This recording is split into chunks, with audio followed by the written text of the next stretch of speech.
Hello and welcome to the Home Screen Podcast. This is episode 33, and today we're doing another interview episode. I was fortunate enough to get an early look at a new animated short film called Solstice, and in this episode we're going to chat to the director Luke Angus.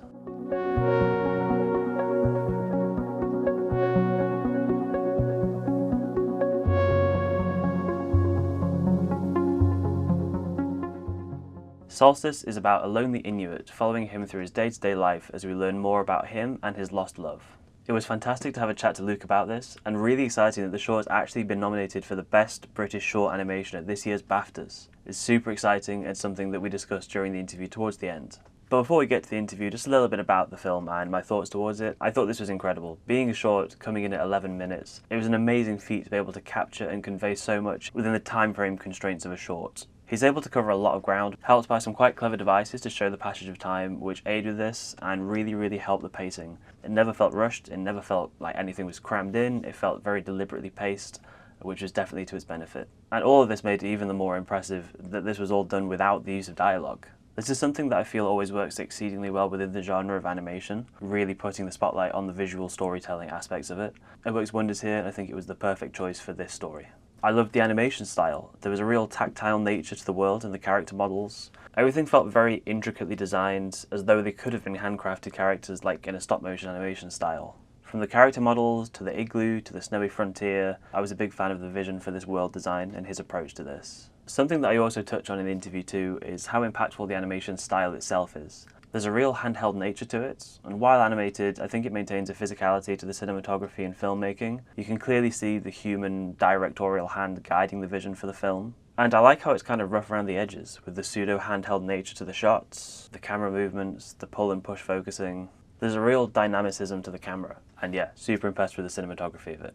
Also wanted to mention that the score is beautiful and works wonders with amplifying and helping to convey all the emotional messaging to the audience. It really works symbiotically with the visuals, and it really well matches the tone of the short. So yeah, that's enough from me. So we're now going to jump into the interview. It was a great chat with Luke Angus, the director, so please enjoy.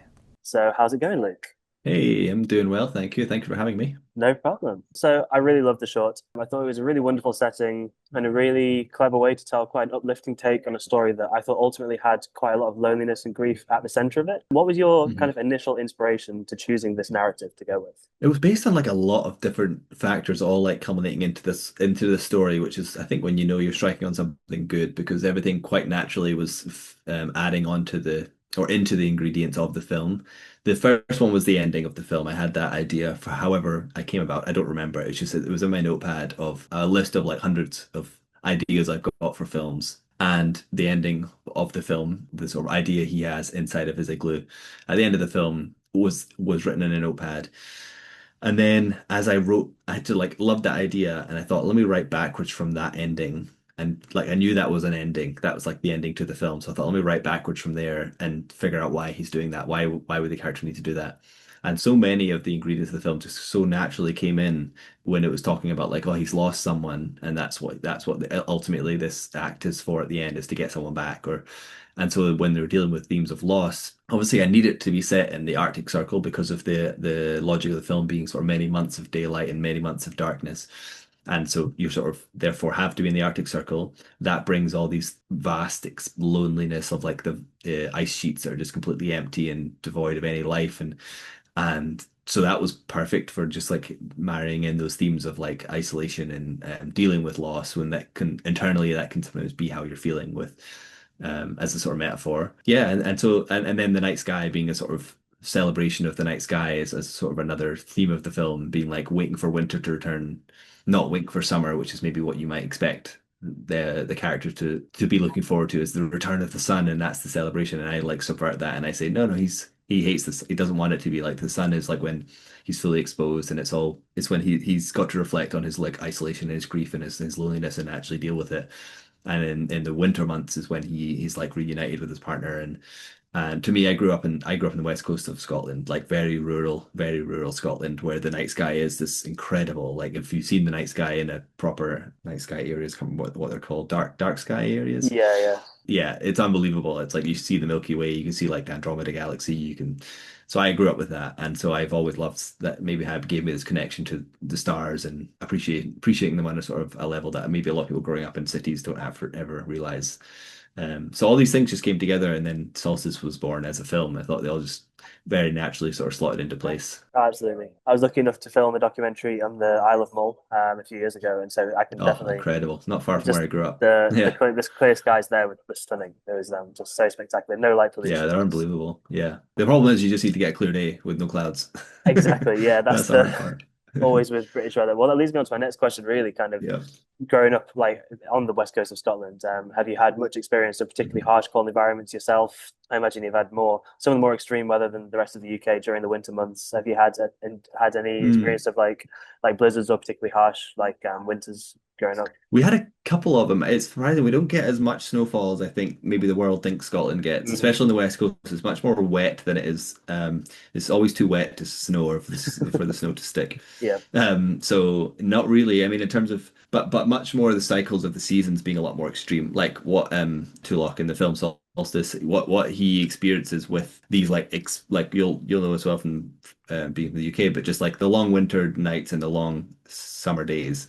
hmm, Like we would, the sun doesn't set till like 11 basically in the summer, and in the winter you've got like yeah like 16 hours, 17 hours of darkness, and it's it does affect you. Like it's a cycle that I think is more extreme than a lot of other people sort of have in us, maybe in a lot of America or even South. I'm surprised at the difference we get in Scotland compared to sort of down south in the UK, and that difference is yeah. also like it surprises me how our even that extra or less half an hour or hour that we might get makes a big difference, since you do have these slightly more extreme annual seasons of extreme like dark and light.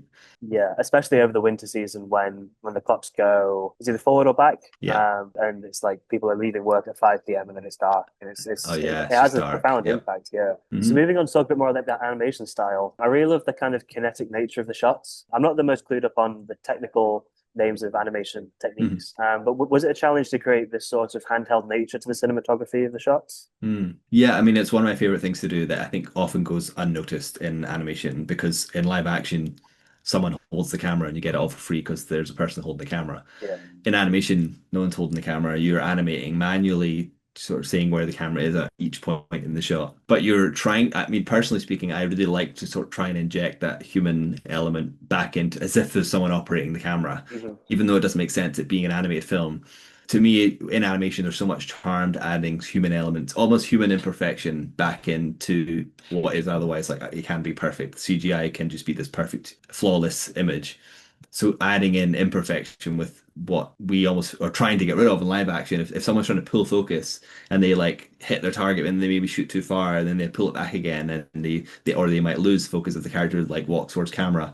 Doing those things intentionally. If you want to in CG, you could lock your focus to the exact plane of focus that you need for the entire shot. No problem. But I think bringing back in the imperfection, or like if you're tracking a character who's walking, and or if they're sitting down on a chair and they go to stand up, if you watch live action, that's a human camera person reacting to someone standing up. So often there's a slight delay where the head almost leaves frame and then they react to the person standing up. In animation, it's so easy as a habit to just think you can perfectly have them stay in frame the whole time perfectly on the third and then track them perfectly. So I think I'll often I'll let the character leave frame a little bit and then pull the camera up to meet them. Like, but you are looking at bad framing a lot of the time, that they're out of frame for a while. But it's difficult to like intentionally do these things and knowing you've got control to fix them. But I think in animation, it's just got a charm to it that I think is nice. Yeah, I mean, I think that element of human imperfection, I think, does ground it and it does make it Mhm. feel more relatable. Like, it does feel like it's more Mhm. grounded in the scene. It kind of reminded me a little bit of Blow from a few years ago when the Oh yeah, Oscar for Best Feature great. in terms of that kind of like Hmm. handheld nature of the camera. Yeah, and no dialogue. Yeah. Exactly. Well, yeah, that was one thing I was going to Mhm. say. Because there's the lack of dialogue, I feel like animation is really adept at that. I think you can really convey a story like so well with the Hmm. lack of dialogue. What drew you into, I guess, kind of choosing to do that for animation? So what kind of led to you wanting to purposefully Hmm. choose to do no dialogue? I always just have been drawn to it. I enjoy the challenge of not only telling a story without dialogue, but telling quite like a complicated and like very high concept idea without any dialogue, Hmm. and trying to explain these rules of the world and all through visual clues and the way the characters react and something with the music can help. And there's just such this toolbox that you have of like different ways to communicate an idea or a thought or a message. And then I think something deeper than that, I think it's just something we enjoy inherently as humans is this. I think there is something fundamental to it that you as a viewer have to maybe work a little bit harder to understand the story. You're paying attention a lot more because you're not being told, you're being shown. You have to piece it together yourself. And when you get to the end of that story and you understood everything, it's like a reward. You're almost like Hmm. rewarded a bit more as a, I think it's not happening on a conscious level. You are just like enjoying the film. But like I think you are being rewarded. There's like a reward mechanism and back in our brain somewhere that it's like good for me. I just figured all that out by like I earned this. I earned understanding that because I wasn't just given it. And then I really like the communication between the sort of filmmaker and the viewers, a silent communication that's happening that you're being led down this path and through clever little cues and very intentional framing and whatever, I'm communicating a story to you without telling you. And at the end, we can both understand what happened and no one spoke a word. And I love that. I think that's just a nice way to tell a story. And it forces you to be very efficient and intentional with everything you're doing as a filmmaker. Yeah, I imagine. I definitely agree about the whole aspect of it feeling rewarding and more satisfying for the audience to kind of follow along. Hmm. And I guess what goes hand in hand with that is the Hmm. score. It felt there was a Hmm. very symbiotic nature between the story and the score. How was your creative collaboration with your composer? Was the score and animation kind of Hmm. influencing each other, or was it scored to the kind of finished animation or animatics, or how was that relationship working? Yeah, it was a very unique process actually, where I actually found these artists online just and loved their music and what they had made and done before. And yeah, I needed to find sort of these three acts of the film and music that would match the tone and emotion of these three acts. And so I decided to use three artists, so an artist for each act, essentially, of the communication, the emotion I was trying to communicate, or the tone I wanted for those moments. So I licensed some tracks from these artists I loved, and I, got the stems of all the music they had, and I was sort of mixing these three composers' various scores and trying to make it sound like one unified, cohesive like piece that sounded like it all belonged in this world.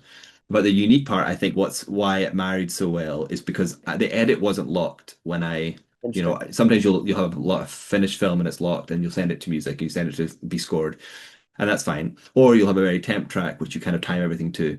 I kind of did neither, where I did have a temp track, but it really, I just kind of just stopped using it after a while because it was too far off. But I had a very, very loose edit. And then in that phase, I started to basically edit to the score. Not to say I would like cut on beat, like I'm not doing that, Mm. but just like I could find moments of like the music swelling nicely here. Let me try and cut this so that this moment in the film is really almost lining up with this nice swell in the music, but it would be great here. And it was almost like a reverse engineering of taking some already existing beautiful music and kind of editing my film to it to an extent. It was a bit of back and forth. Like I have control with the stems to like move the music as well, and I can rearrange some of it and also the timing. But it's being able to control both at the same time gives you that like harmony of it all just kind of feeling like it's cohesive and it's one thing built at the same time. So yeah, I've never done that process before. And I kind of just felt right. Yeah, I've been happy with how much the attention the score has been getting because I was a bit nervous about trying something new like this and seeing if it would work, but it seems to be working.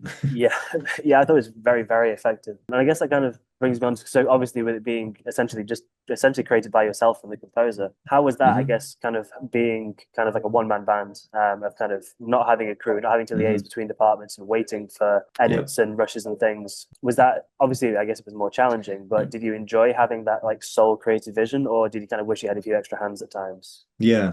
No, well, my day job is I'm an animator at studios and like a freelance animator, and so I've got perfectly enough collaboration and I direct a lot of things in those roles. But at the same time, I work with clients who have ideas I don't really necessarily want to do, but they're the clients, so I have to do what they want or whatever Mhm. it is. Like there's I don't always get my way in my day job with animation. You're just there's deadlines that you need to meet, you need to rush something and get it done in time, but you're not quite happy with it, but you had to there's budgets, etc. And so these are sort of like an antidote to that. I get to make my own stuff exactly how I want. I can do it at my own pace. If I want to change the story radically halfway through, I can just I'm the only one affected. I'm not like if I model some asset and it took me, weeks to finish modeling it, and then I decide I don't want that in the story anymore. I can get rid of it without worrying about another artist who made and put all that time into it. So there's just a freedom that comes with doing it by yourself at the expense of time. Like it just takes a long time. You just have to trust the process and know that I will finish this if I just keep chipping away at it. But yeah, that you're sacrificing time for like control and flexibility. And I also think I torture myself with this mentality of if it doesn't look good, there's no excuse. Like I have no deadline. I didn't have to rush it. I didn't have a client telling me to do something I didn't want to do. And I always use those excuses in my sort of day job, I suppose, as to why it's not quite how I wanted it because of budget, because of so when I do my own stuff, I'm in my head, I'm like, well, I don't have those excuses now. If it doesn't look good, I can just keep working until it looks good. And so that's at least what I tell myself. And that drives me definitely to be like, why does this doesn't look good? I'm not finished. And it can feel endless because you're just constantly working on it and changing it, iterating, tweaking tiny little things all over the place. And then eventually you click your last click and you're done and you're like, okay, I finished. But, I guess it must feel weird at that point, having been like kind of the sole vision of it, for it then to have finally been finished, and then now to then start doing press for it and awards and things. Does it feel a bit yeah. bizarre, like now having it like having a life of its own, it's out there and kind of talking about the process, having worked on it for so long? Yeah, very weird that like I mean, especially this time. I've done a few films before this one, and they've done well in their own regard with like festivals, and but this is on another level. And so yeah, to be aware of the process that how it was made, of just me by myself, where I'm sitting right now, making a little film on my computer, and now to be going to the BAFTAs, I'm like, this is very, very weird. Like it doesn't quite sit. It's like, why am I here? Like I just was making a little film that is, Yeah, well, that yeah, brings me on to my last few questions. Of course, the BAFTAs. So it's exciting news that you are one of the yep. three nominees for the BAFTA award for best Um, short animation. Congratulations! How's it weird. feel? How did it feel when you received the Yeah. news? Yeah, I mean, it's just so strange, just so beyond anything I thought this film could be. When I was making this, I didn't think I was making that.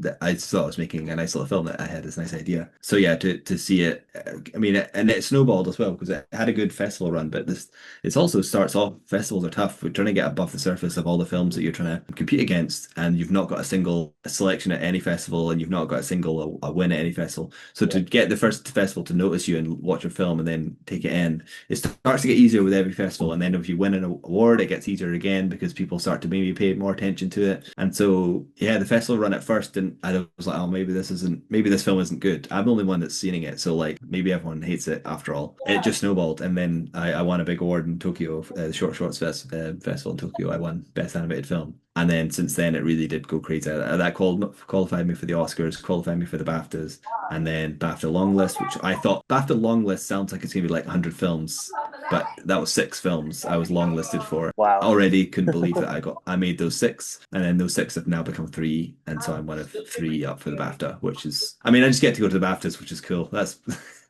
the cool part. I It's going just to be get to. crazy. It's going to be so cool. I've been in the It's room with all the phenomenal cool. talent from the filmmaking community around the world. I'm sure you're looking forward to the ceremony. Like at the time recording, it's just a couple of weeks away now. Do you sort of have a Uh-huh. plan for like the day leading up to it, I or are you think just so. going We've to not take booked it all as anything it yet, but comes? I mean, I've got my kilt hiring, kilt rental all booked, and but I honestly, I think I'm gonna feel like a guest, as in I'm not there as someone who's up for an award. I think I'll just feel like a fan who bought a ticket, and I get to go and sit in this cool room with lots of famous people. But I don't know if I'll feel like I'm one of those people because I know I'm aware my category is like not the one everyone's there to. So I don't know, but I'll be humbly sitting at the side and enjoying the show and appreciate being there.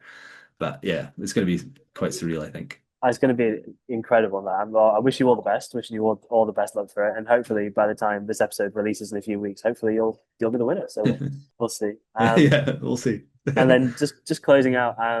So just wondering what's next for you. Are you planning on pursuing more shorts in the Mhm. future? Is shorts kind of your passion that you want to stay in a medium, or do you think you'd ever do a feature? Yeah, shorts are just an easy one then that I can always just have one sort of burning away in the background when I've got some free time I work on. I've always got, like I said, so many ideas. And so I've finished the first pass of previs on my next film and I'm about halfway through animation on it. It's going to be a little 6 or 7 minute short, very like hard sci-fi, very different to Solstice. Not as sort of family, not family friendly, but it's not got this little cartoony main character. It's a more like a realistic main character, Okay. much more like Love, Death and Robots. maybe, but not as gory, but tonally there's like that, like a bit darker and grittier and more serious, I suppose, and more adult. But I'm just gonna enjoy doing something a bit more realistic like that. Yeah, and then I mean, I would love to make a feature if this sort of opportunity was to arise. I'm writing one. I have a script I'm developing that's just, again, just spare time based on a short I made. But I feel like the short I made felt like it was bigger than the short. So I've got an idea for how to adapt it into a feature. Just been enjoying that process too. It's a nice way to quickly get some ideas out my head is to write them down into a script rather than spend 4 years trying to make 10 minutes. Yeah, thank you so much. Thank you so much for your time and for the interview. Yeah, That was really cool. of course. Yeah, Great. thanks so much for having me, Josh. Appreciate it. That was once more Luke Angus, director of the short film Solstice. It was fascinating hearing about the thought process and the methodologies that went into creating the shorts. It was a lovely chat, and I'm so glad I had the chance to interview him. Something that we touched on in the interview was that this was essentially a solo project, plus working alongside the composers, of course. But yeah, it's a really impressive feat to have this level of quality and this singular vision coming straight from Luke. You can tell it was kind of a passion project, a labour of love, and I think it really shows in the finished short. And of course, it's super exciting that by the time this episode comes out, the BAFTAs will be just around the corner. Again, a huge congratulations to Luke for the nomination, and I'm wishing him all the best in his future endeavours. So thanks for listening to this episode of the Home Screen Podcast. Podcasts are going to be on a slightly less frequent basis for the next few months as I'm working abroad, but keep an eye out for new episodes as they'll still be coming. Also coming soon is my yearly video ranking everything that I watched and played for the first time in 2025. I know we're a little bit into 2026 now, so there's been a bit of a delay on that, but it is still coming, rest assured. But yeah, that'll do it for this episode. Check the episode descriptions for the links to our social media channels, and we'll see you next time. Bye.